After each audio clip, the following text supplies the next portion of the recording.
Grandma died with a smile on her face. I know that sounds like Hallmark card bullshit, but it was true. She lay in that hospital bed, bones thin as piano keys, smiling like she'd figured out some cosmic joke the rest of us hadn't caught yet. Listen to me, she whispered, gripping my hand. This city's going to try to eat you alive. So I'm leaving you shelter. I was a junior at State, drowning in organic chemistry, panic sweating through my second year when everyone else seemed to have their shit figured out. The fact that the second person in my entire life who actually cared about me was preparing for whatever comes next wasn't something I could process. It's the apartment on Willow Street, she continued, her voice getting thinner. 2-bedroom, 1-bath. Corner unit. Hardwood floors. The papers are on my desk. Everything's in your name. Has been since you turned 18. I remembered that birthday. A Tuesday. She took me to Olive Garden and handed me an envelope that looked way too official for someone eating unlimited breadsticks.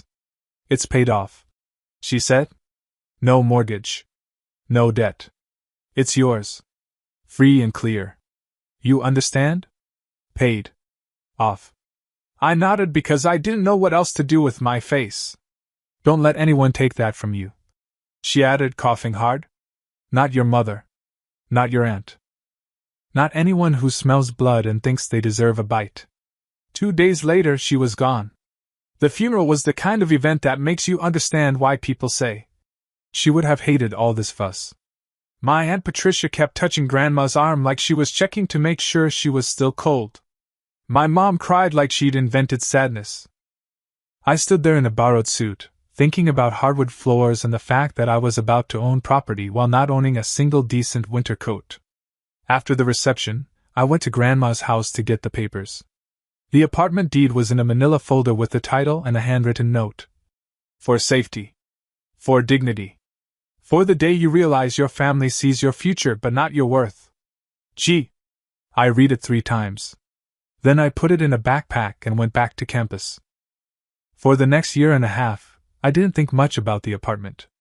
I was too busy surviving school, working part-time at a bookstore for minimum wage, and dealing with being 21 and completely unsupervised for the first time.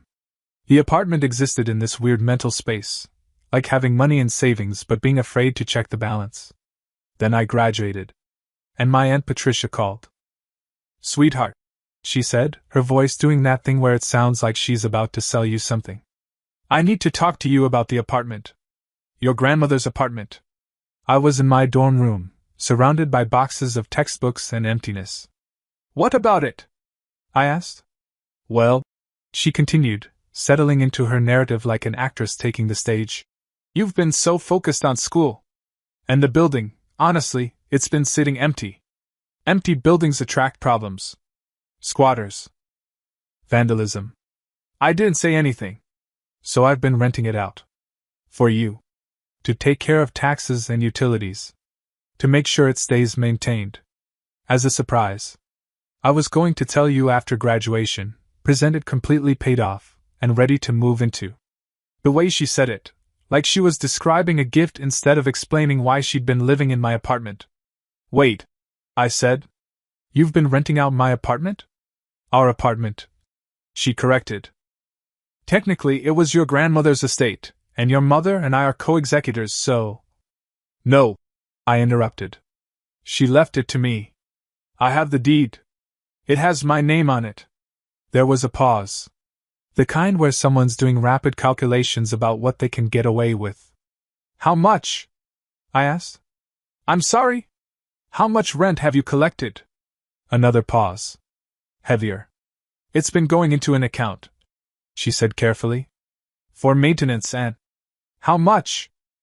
She sighed like I was being unreasonable for asking basic questions about my own property. Maybe 30,000? Over the years? Since your grandmother passed? I did the math. 4 years. 30,000. That was... Actually, she said, defensive now, it might be more. There were years with multiple tenants. Good rates. 40. 50. 60. I need to see the books. I said. Of course, sweetheart.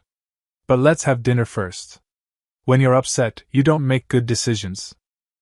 Remember that time you... I hung up. Not dramatically. I just pressed the button and ended the call the way you'd close a browser on a website trying to sell you something you don't want. The building looked smaller than I remembered. Not smaller. I'd never actually been inside since Grandma's last days. But smaller in the way childhood homes do when you return as an adult and realize ceilings aren't actually 12 feet tall. It was a corner lot, brick facade, trying very hard to look respectable but giving up on details. Chipped paint on the window frames. A gutter hanging loose on the eastern side. Weeds had won the battle with the flower beds. The porch light was off in the middle of Thursday afternoon. I had a key. That was the first shock. I'd kept it all these years, the way you keep old library cards and expired IDs. It still worked. The lock turned smoothly, like it had been oiled recently, and the door swung open to reveal a hallway that smelled like someone else's dinner. The apartment was on the second floor. 2 bedrooms, 1 bath, like Grandma said. Hardwood floors buried under 3 years of tenant living, scratches from furniture, a stain that might have been wine or crime, and that specific smell of other people that lingers in spaces no one's cared for properly. Aggressive beige walls. A kitchen from the 1990s that had been abandoned. A bathroom seized by mold. I stood in the middle of the living room, holding a duffel bag with most of my earthly possessions, and felt something shift in my chest. Not sadness. Not exactly anger. More like that moment when you touch something hot, and your brain catches up with the pain. My aunt had been collecting rent from this place. $60,000. While I was eating ramen and wearing the same 3 shirts on rotation. While I was taking out loans. While I was working weekends at a bookstore for $7.50 an hour. And she kept it quiet. The next morning, I called a lawyer.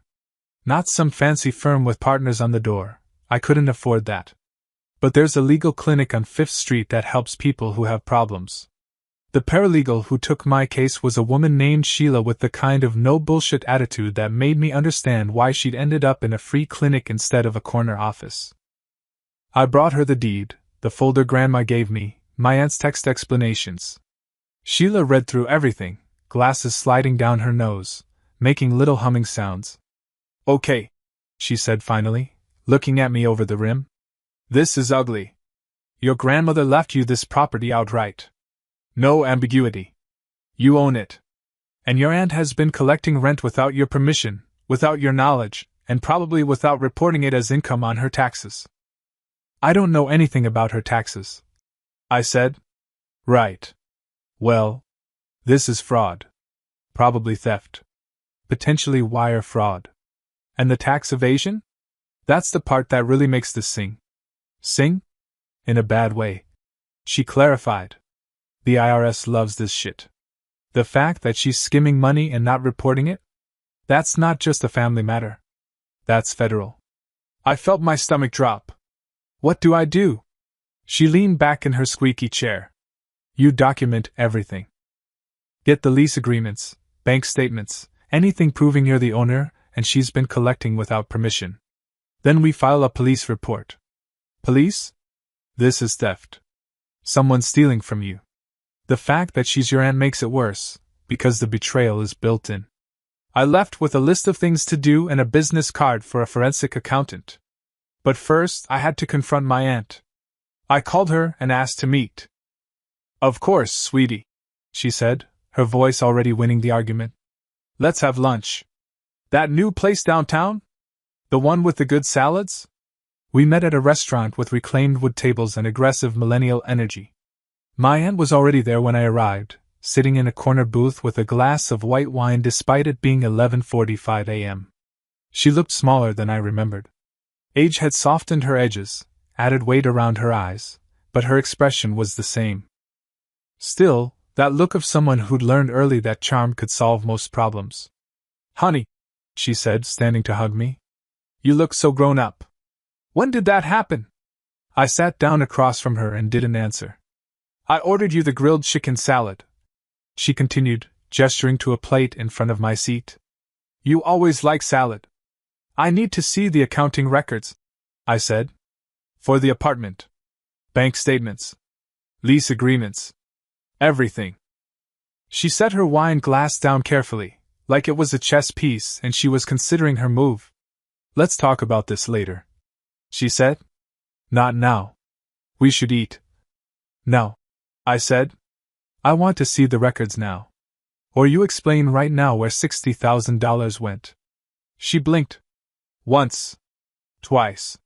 And I watched her do the mental calculation, try to figure out if I had proof, if I was bluffing, what the actual stakes were.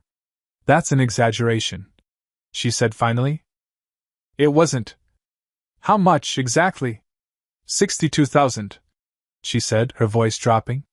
Over 4 years. But that's not. Not what? Not theft? Not unauthorized use of property that doesn't belong to you. A woman at the next table turned to look. My aunt leaned forward, her voice dropping into that stage whisper people use when they're trying to be threatening without being heard. Listen. I kept your grandmother's property in good condition. I screened tenants. I handled maintenance. I dealt with repairs. That takes time and money. I was doing you a favor.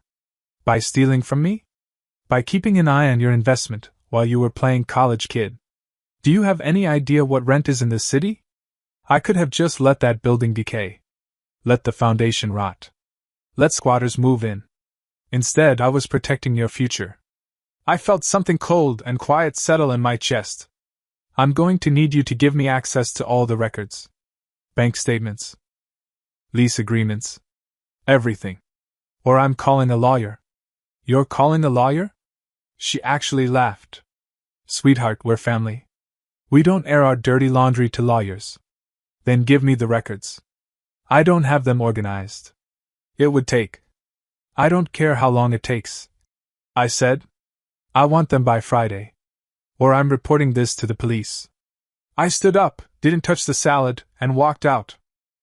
I could feel her watching me leave, probably already spinning the narrative in her head. Probably planning what she'd tell my mother, how she'd frame this as me being ungrateful, me not understanding sacrifice, me being a typical entitled millennial. But here's the thing about finding out someone's been stealing from you, it clarifies things. Friday came and went with no records. Instead, I got a call from my mother. What is going on? She demanded, not bothering with hello. Patricia says you're threatening to go to the police. Over money? Over help she gave you? She stole from me, Mom. She was managing your property. Without permission. Without telling me. Without reporting it to the IRS. There was a pause. I could hear her breathing, doing her own calculations about which side to take, which narrative made her look better. Your aunt has been nothing but generous to this family, she said finally. And this is how you repay her? By calling the police like she's some kind of criminal? She is a criminal, Mom. She committed theft and tax evasion. You're overreacting. You're a kid. You don't understand how the world works. Your aunt was trying to help. I hung up. Not out of anger. Out of clarity. I was tired of explaining theft to people who refused to see it as anything except a family inconvenience. Monday morning, I went to the police station. The officer who took my report was a man named Detective Morrison, late 50s, with the kind of face that suggested he'd heard every excuse in the book and had stopped being surprised by any of them. He listened while I laid out the timeline: Grandma's death, the apartment deed in my name, my aunt collecting rent for 4 years without my knowledge or permission. Do you have proof? He asked, pulling out a notepad. Bank statements showing deposits. Lease agreements with tenant names. Text messages where she admits to collecting the money. He nodded, writing things down. Okay.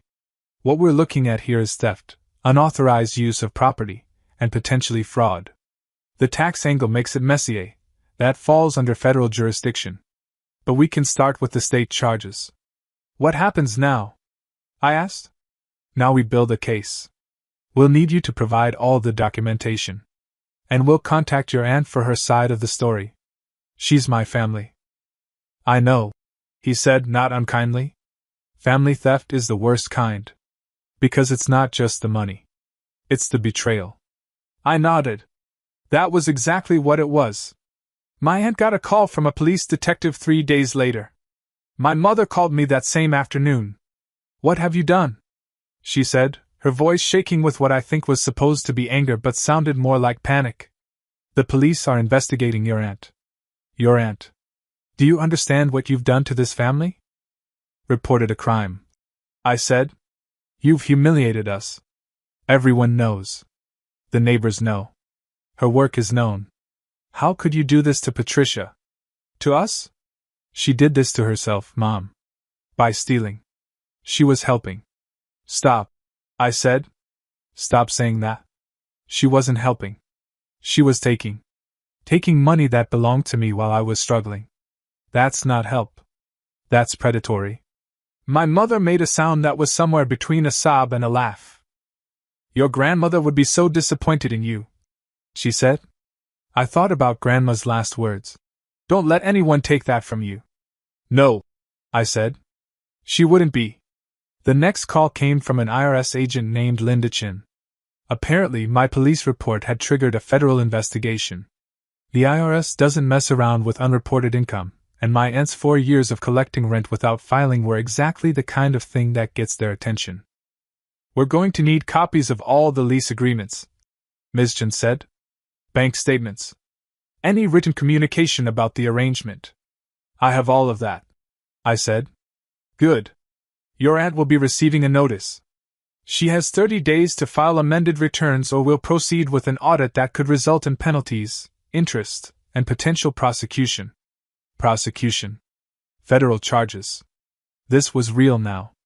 This wasn't a family argument anymore. This was the government getting involved. 2 weeks later, my phone rang. It was a number I didn't recognize. Hi, a woman's voice said. This is Attorney Sandra Mitchell. Your Aunt Patricia hired me to represent her in this matter. I'd like to discuss a potential settlement. A settlement? I said. For theft?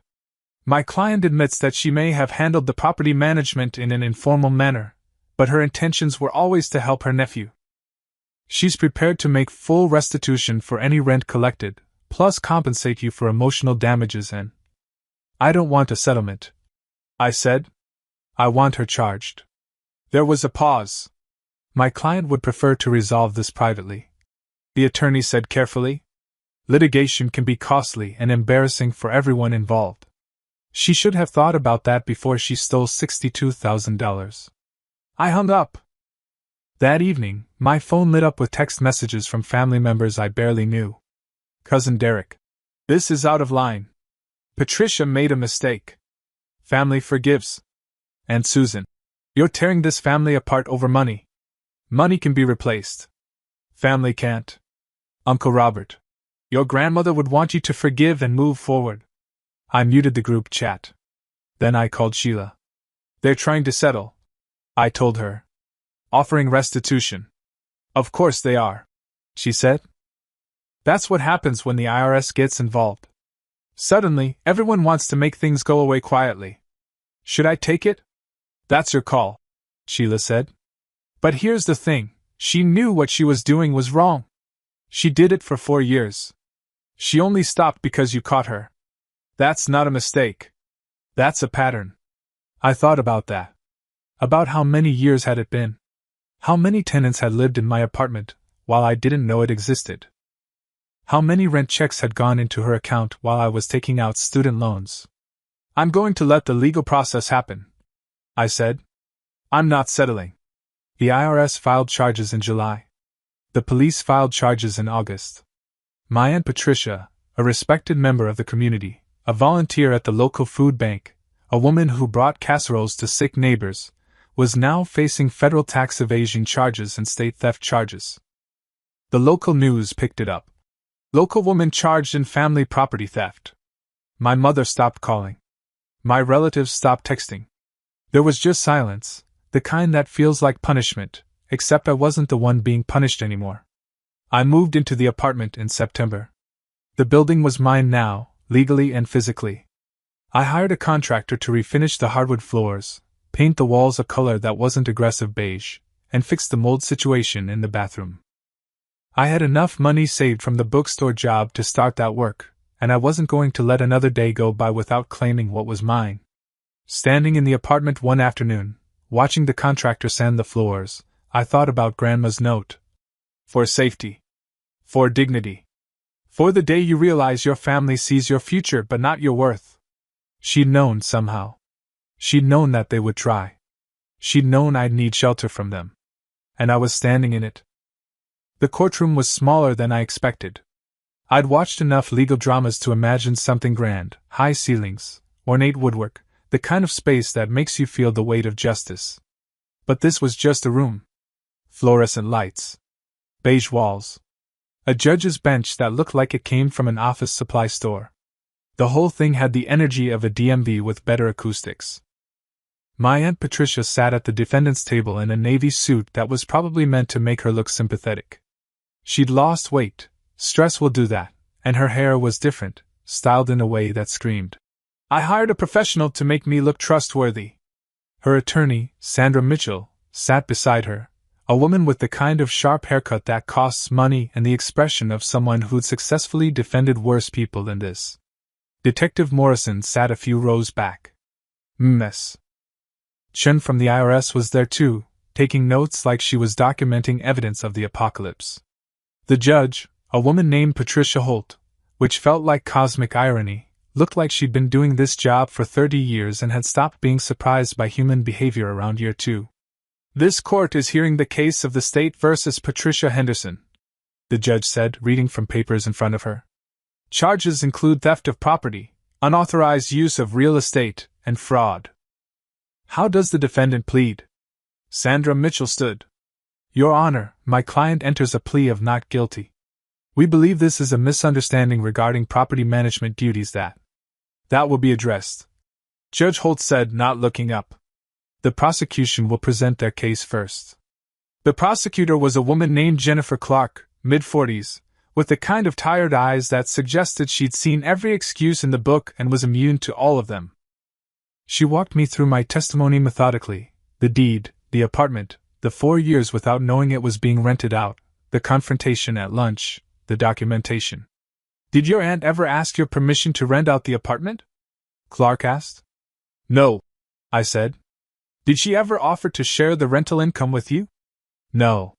"Did she ever tell you the apartment was being occupied?" "No. I didn't even know it existed until after I graduated." Clark nodded, walked back to her table, and sat down. Sandra Mitchell stood up for cross-examination. "Now, you never visited the property during those 4 years, correct?"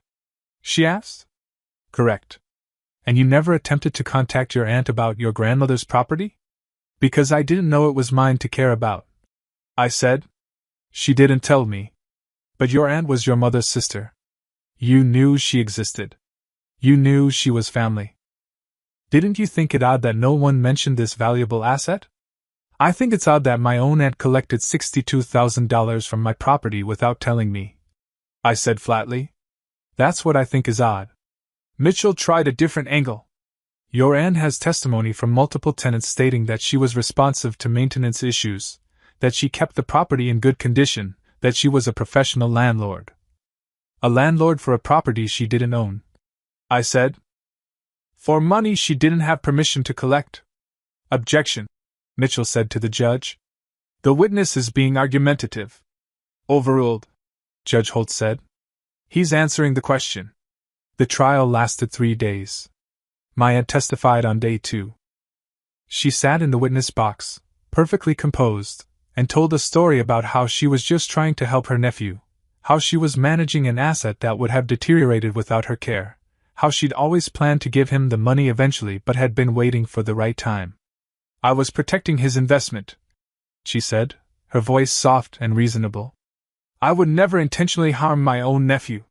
Clark cross-examined her with surgical precision. "Miss Henderson, did you ever tell your nephew about the rental arrangement?" "Well, no, but did you ever tell your sister, his mother, about the rental arrangement?" "I thought it was best to handle it quietly until." "Did you report the rental income on your tax returns?" "That's where my attorney has advised me not to comment further," Patricia said, looking at Mitchell. Clark smiled like she just caught someone cheating on a test. "No further questions," she said. The IRS presented their case on the final day. Ms. Chin walked through the financial records, showing how $62,000 in rental income had simply vanished from my aunt's tax filings. 4 years of income. Not reported. Not accounted for. This is a clear case of tax evasion, Ms. Chin testified. The defendant received substantial income and chose not to report it to federal authorities. Whether she intended to keep the money or transfer it later, the legal requirement was to report it. Mitchell objected repeatedly, but the evidence was ironclad. Bank deposits, lease agreements, text messages where my aunt admitted to the rental arrangement. There was no ambiguity here. There was just a decision someone made to take money that wasn't theirs and not tell anyone. The judge took 2 days to deliberate. When she came back, she looked directly at my aunt as she read the verdict. On the charge of theft, guilty. On the charge of unauthorized use of property, guilty. On the charge of fraud, guilty. I felt something shift in my chest. Not triumph. Not vindication. Just relief. The kind that comes when the world confirms what you already knew, that you were right to take this seriously, that you were right to refuse to pretend this was a family squabble. Sentencing will occur in 30 days, Judge Holt continued. The defendant is remanded to the custody of the court pending sentencing recommendations. My aunt looked like she'd been slapped. Mitchell stood up, already talking about appeals, about how this was a miscarriage of justice, about how my aunt was a respected member of the community with no prior record. But the judge was done listening. Ms. Henderson will be sentenced based on federal guidelines regarding tax evasion, state guidelines regarding theft, and the totality of the circumstances, Judge Holt said. The court has seen no evidence of remorse, only attempts to minimize the seriousness of her actions. 30 days later, sentencing happened. My aunt got 3 years in federal prison for tax evasion. 2 years concurrent for the theft and fraud charges. With good behavior, she'd probably serve about 2.5. The judge read a statement that basically said, "Just because someone is family doesn't mean they get to steal from you. That's not how the law works. That's not how respect works." My mother didn't come to the sentencing. Neither did most of my extended family. There was just Detective Morrison, Ms. Chin, the prosecutor, and me. After it was over, I walked out into a hallway where my aunt's attorney was already talking about filing appeals and how unjust this all was. I didn't stick around to hear it. My Aunt Patricia reported to a federal prison camp in Ohio 6 weeks later. I heard about it through a cousin who'd heard about it through a Facebook post that got deleted pretty quickly. She was in minimum security, which meant she'd have a relatively easy time of it, not like she was going to maximum security or anything. But she was there. That was the point. I visited the apartment a week after she was incarcerated. The floors had been refinished. The walls were a soft gray that Grandma probably would have liked. The bathroom had new fixtures. It didn't look like a crime scene anymore. It looked like a home.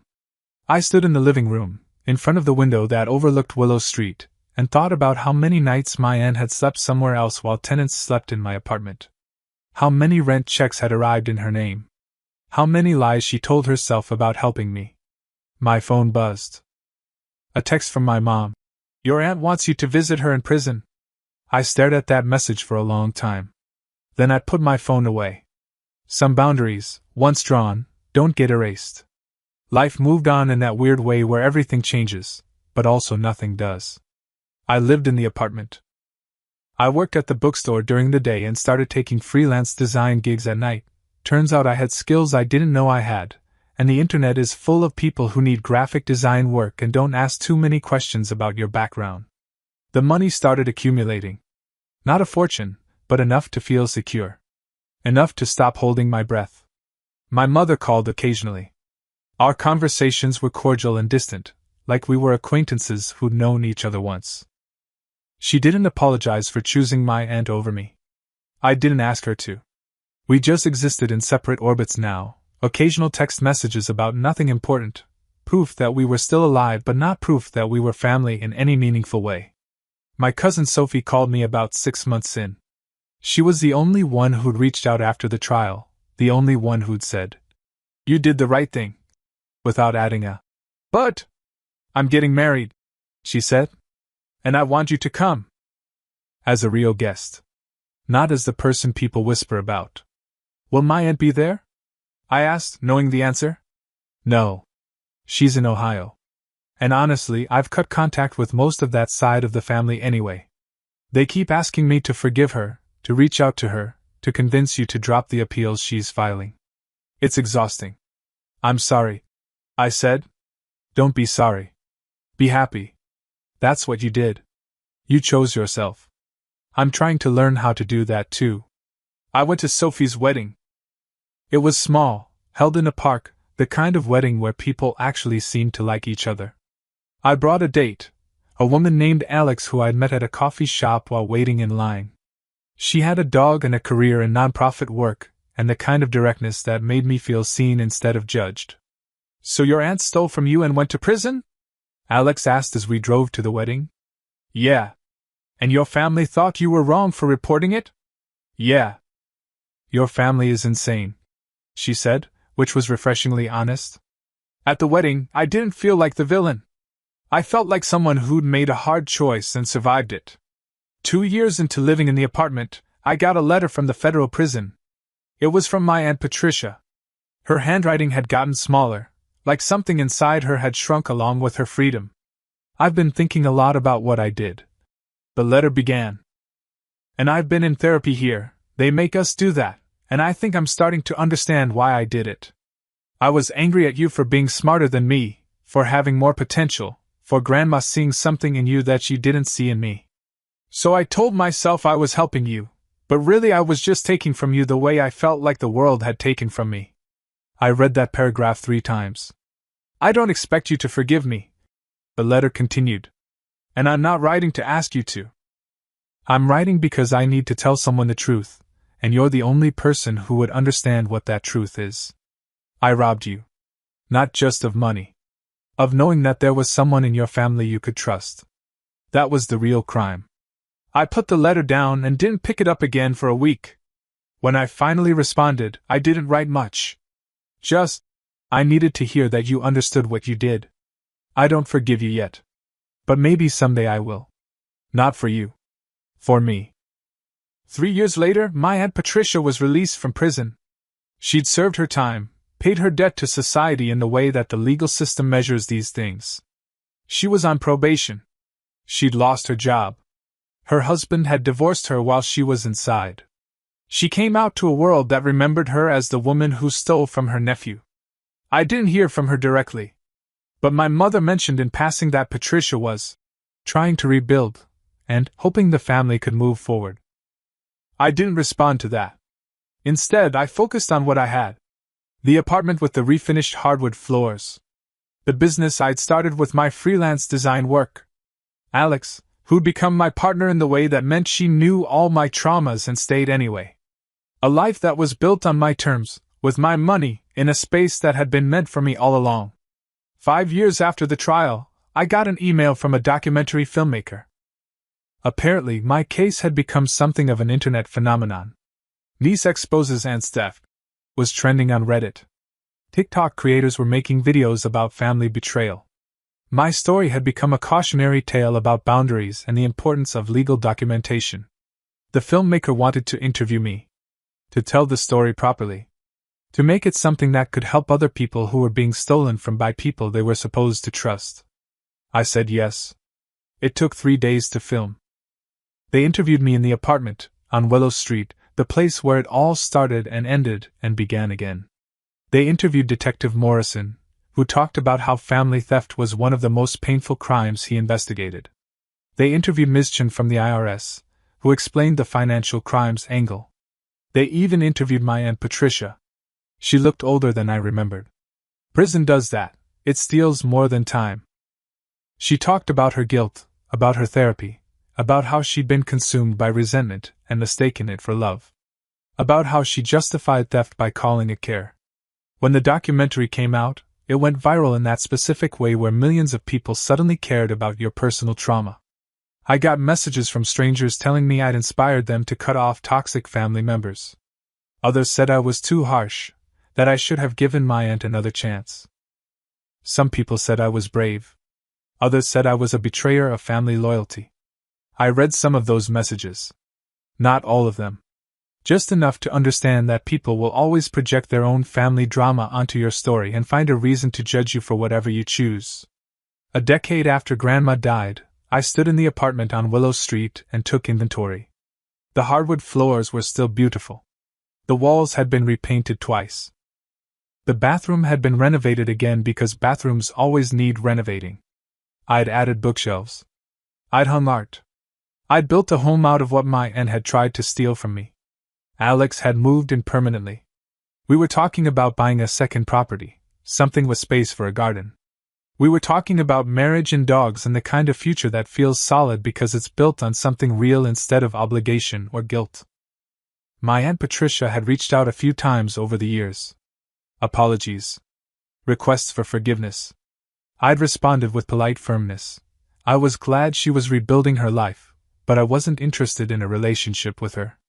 Some things, once broken, don't get fixed. They just get left in the past where they belong. My mother and I maintained a cordial distance. We saw each other at Sophie's birthday parties. We texted occasionally. It was sad in the way that truth is sometimes sad. We'd never have the relationship she wanted because she'd chosen a specific version of loyalty that didn't include believing me. But I'd made peace with that. I sometimes think about what Grandma would have said if she could see how things turned out. Not the legal case. Not the prison sentence. Not the family fracture. But the apartment. The life I'd built in it. The fact that I'd claimed what was mine instead of letting someone else define my worth. I think she would have smiled. I think she would have said, "That's the point. That's always been the point." And I think she would have been proud that I'd finally understood what she meant when she told me not to let anyone take it from me. It was never just about the apartment. It was about knowing I was worth protecting.